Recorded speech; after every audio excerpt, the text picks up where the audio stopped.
कि जब राजनीतिक हिस्सेदारी की बात होगी तो आरक्षण की भी बात आई, और जब आरक्षण की बात आएगी तो 50% जो कैद लगे हुए हैं आरक्षण पर, उसको भी हटाने की बात आई। वो संविधान के विरोधी लोग 4 बार जीत गए। ये कैसे जीते? 2 लोग यहाँ जीत के गए हैं लोकसभा में, वो सीधे तौर से सांप्रदायिक बातों को फैलाते हैं और हमारे बीच लड़ाई लड़ाते हैं। आपको जिस तरह से वोटर के अधिकार से वंचित कर करके वोट मतदाता सूची में आपको नाम SIR के माध्यम से हटाई गई, BC को भी, OBC को भी अच्छी मौका देंगे, SC SC को भी हम हिस्सेदारी बढ़ाएंगे। शंभू जी जो नेशनल दस्तक को चलाते हैं, जिस तरह से सामाजिक न्याय की बातों को उन्होंने पूरे देश ही नहीं पूरे विश्व में लड़ाई को आगे लड़ाया, आपने पूरी लड़ाई सामाजिक न्याय की लड़ी।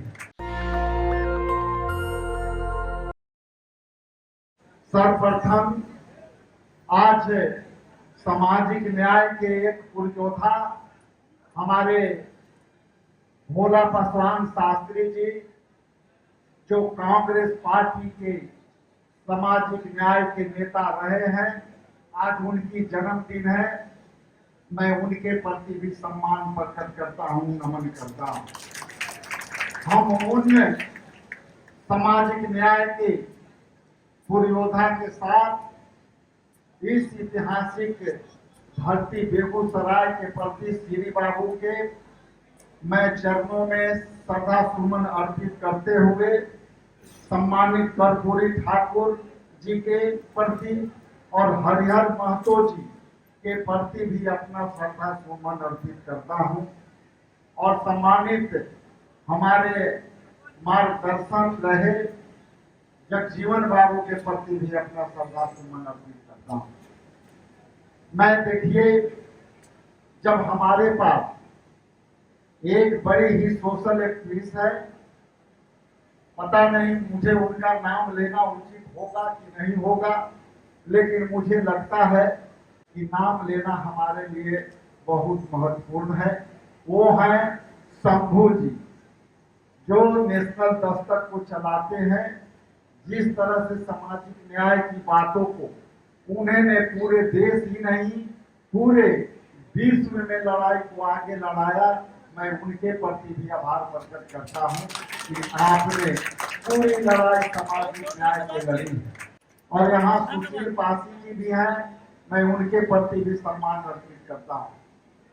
मैं कई कार्यक्रमों से मैं यहाँ छोड़ के आया हूँ, और इस आश्वासन पर कि आपके साथ मुझे बहुत ही महत्वपूर्ण कुछ विषयों पर बात करना है, तो मैं इतना जरूर कहूं कि यदि सामाजिक न्याय की बात आप करते हैं और यदि सामाजिक न्याय में अधिकारों की बात जुड़ जाती है, तो हम देखते हैं कि सामाजिक न्याय में कितने लोग अभी तक वंचित हैं, चाहे वो नौकरियों में हो, चाहे उनकी पढ़ाई में हो, चाहे राजनीतिक हिस्सेदारी की बात हो।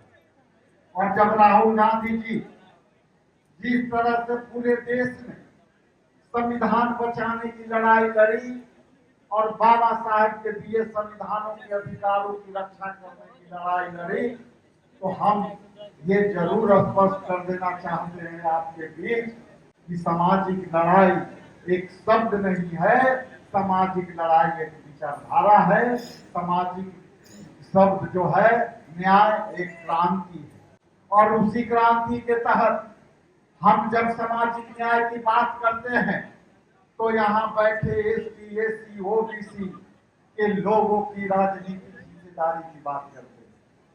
हम जानते हैं कि जब राजनीतिक हिस्सेदारी की बात होगी तो आरक्षण की भी बात आएगी, और जब आरक्षण की बात आएगी तो 50% जो कैद लगे हुए हैं आरक्षण पर, उसको भी हटाने की बात आएगी।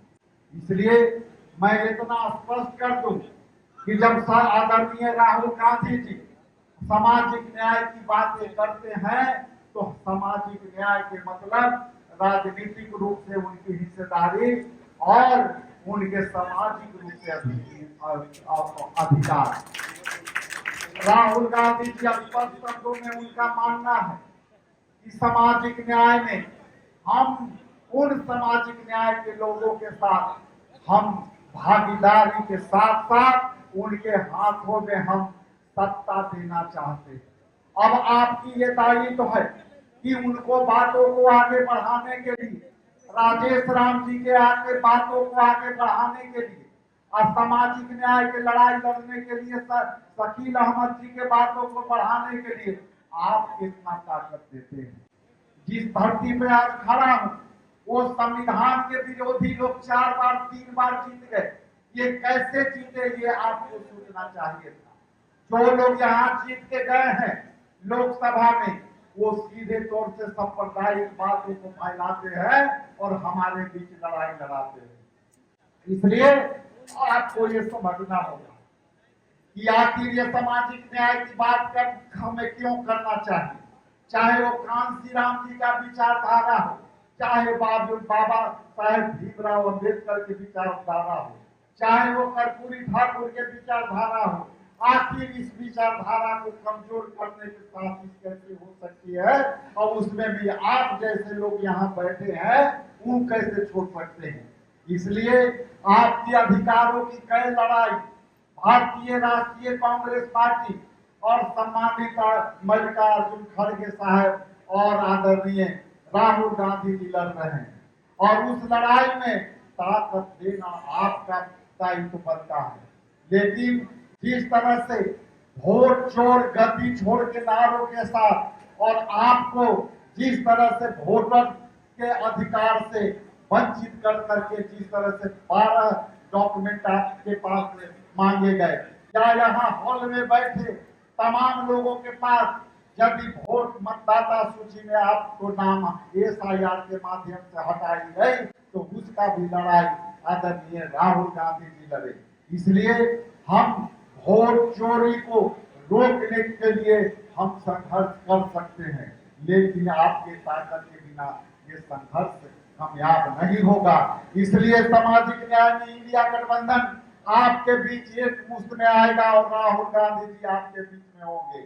इसलिए मैं सामाजिक न्याय में हम जो है आदरणीय राहुल गांधी जी जो ऐतिहासिक फैसला लिए हैं कि बिहार में भारतीय राष्ट्रीय कांग्रेस पार्टी के CWC के बैठक होगी और वहां सामाजिक न्याय पर चर्चा होगी और बड़े पैमाने पर निर्णय लिया जाएगा। उस निर्णय में वहां पे हम लोग एक जो है प्रारूप तैयार किए हैं कि हम OBC समिति के तहत हम उस पर चर्चा करेंगे अलग से और EBC के अधिकारों की जो है पुरजोर हम सुरक्षा के लिए अलग से हम समिति करने जा रहे हैं। इसलिए आप सबके बीच मैं दोबारा आऊंगा यदि आप बुलाएंगे तो, क्योंकि आज कई कार्यक्रमों में जाना है और प्रियंका जी का जो है सामाजिक अधिकार के न्याय के लिए जो है मोतिहारी में 26 तारीख एक बड़ी कार्यक्रम हो रही है, उसमें हम हर घर अधिकार सम्मेलन करने जा रहे हैं। उस हर घर अधिकार के तहत हर माई बहन को हम 2500 रुपया कैसे देंगे, हम 200 यूनिट बिजली माफी कैसे करेंगे, हम 25 लाख के हम अपने पिछली पंक्ति में जो इलाज के बगैर लोग जो है इस दुनिया से चले जाते हैं उनके लिए हम 25 लाख का जो है स्वास्थ्य बीमा कैसे करेंगे। इसलिए प्रियंका जी आ रही है, आप सब सादर आमंत्रित है कि मोतिहारी में आप बड़े से बड़े संख्या में आकर के आदरणीय प्रियंका जी के बातों को सुने। इसलिए मंचासीन सभी को मैं अभिनंदन करता हूं कि आपके बीच थोड़ा कम समय दे पाया, तो हमारी मजबूरी थी, लेकिन जिस तरह से शंभू जी और राजेश जी और तमाम इनके टीम ने मुझे कल भी जो है एयरपोर्ट पर ही 11 बजे घेर लिया था और मुझे घेर घेर के यहाँ तक ले आया। इसलिए सब सारे टीम को मैं बधाई देता हूँ, बहुत बहुत धन्यवाद। और आगे में हम EBC को भी अच्छी जो है हम मौका देंगे ओबीसी को भी अच्छी मौका देंगे, एसटी एससी को भी हम हिस्सेदारी बढ़ाएंगे। और राहुल गांधी कहते हैं कि हम सामाजिक न्याय की लड़ाई लड़ेंगे, तो राजनीतिक तौर से और अपने टिकटों में भी आपको हिस्सेदारी देने जा रहे हैं, ये आप सुनिश्चित कर लें। बहुत बहुत धन्यवाद। नेशनल दस्तक की आपसे गुजारिश है कि अगर इसको बचाना चाहते हैं तो नेशनल दस्तक को सब्सक्राइब करने के लिए रेड कलर के सब्सक्राइब बटन को दबाएं, फिर बेल आइकन की घंटी दबाएं। नेशनल दस्तक को बचाने के लिए बहुत जरूरी है कि हर खबर को शेयर करें, लाइक करें, कमेंट जरूर करें।